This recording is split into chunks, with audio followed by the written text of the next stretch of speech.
Hi there, everybody. I'm Harry Brailsford from SMB Nation and have a real treat with you today. I've been doing some research on third-party maintenance and the ecosystem for that and sort of some of the surrounding motions.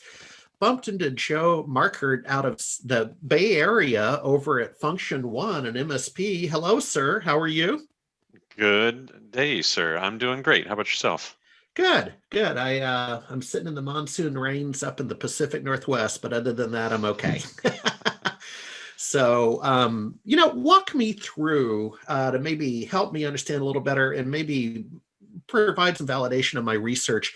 What's the life cycle for third-party maintenance at your MSP practice going out to help real-world clients? What's that look like?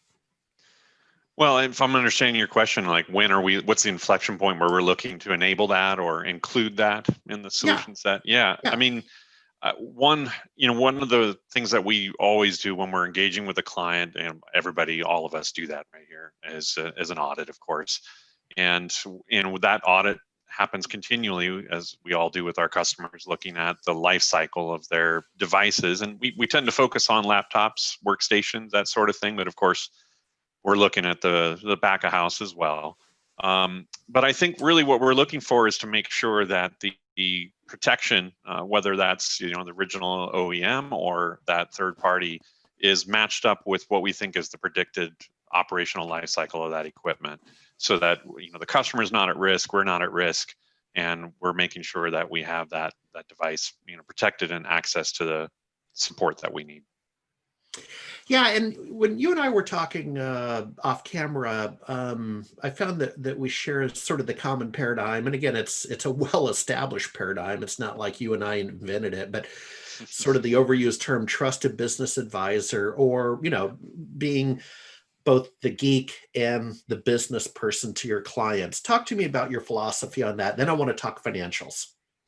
Sure. Well, I think we're all realizing. I mean, this is the conversation that when we had conventions, these were the conversations and the topics we're having. And if we're not positioning ourselves as that trusted advisor, and the term that's well overused right now, but if we're not in that conversation, we're really Yeah. just the janitorial staff. Because I learned long ago, as I shared with you, we're looking at change management really is a great place Good to point. kind of understand what our role should be. I worked with a gentleman who worked for very large companies for years and had a name out there in that space. HP and Compaq merger is a great example of one he worked on. Sure. If you didn't have owners buy-in from the top down, things weren't gonna happen, and you were gonna end up taking the hit when it didn't succeed.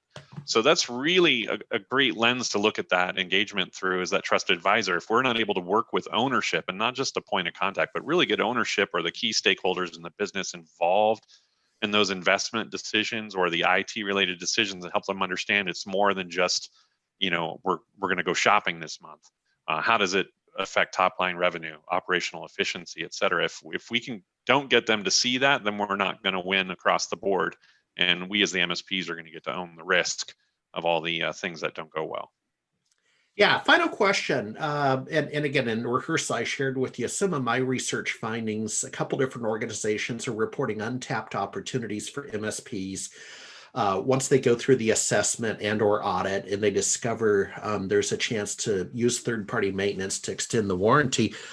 It's cash flow for you. And the studies have been fairly generous on what that cash flow could be. With no numbers, please. I mean, is it something you recognize on your financial statements? This motion of third-party maintenance, is that a line item? It is now, and that it's a very true thing. It's really only kind of landed in our laps, within the last 2 years as another real easy, low-hanging fruit, if you'll forgive the phrase, opportunity. Again, because our customers needed it, we were probably, and most of us, listening to this, were already or are going to another vendor. We'll leave them nameless. We know who they are, to get those extended warranties anyway. And so there are platforms now that make that real accessible for us as the MSP to capture that money in-house. Your customers need it anyway. And I think I'm not going to take credit for this, but somebody had said quite aptly, it's like printing money, really. Yeah. something the customer needs, they're willing to pay for it, and now you're selling it instead of going to a third party. And it has made a very real difference in our procurement bucket, as in terms of income, if you will. Yeah, cool. Well, hey, Joe, I know you're busy. Can't wait to meet you in person when we're allowed to When the world meet in lets us. person again. I get down to the Bay Area frequently, so thank you, sir, for your time and wisdom. Hey, and let's stay in touch. Let's make this a party in 2021. Excellent. I'd be happy to. And thanks for giving me the Right. time. Thank you. Bye All bye. right. Cheers.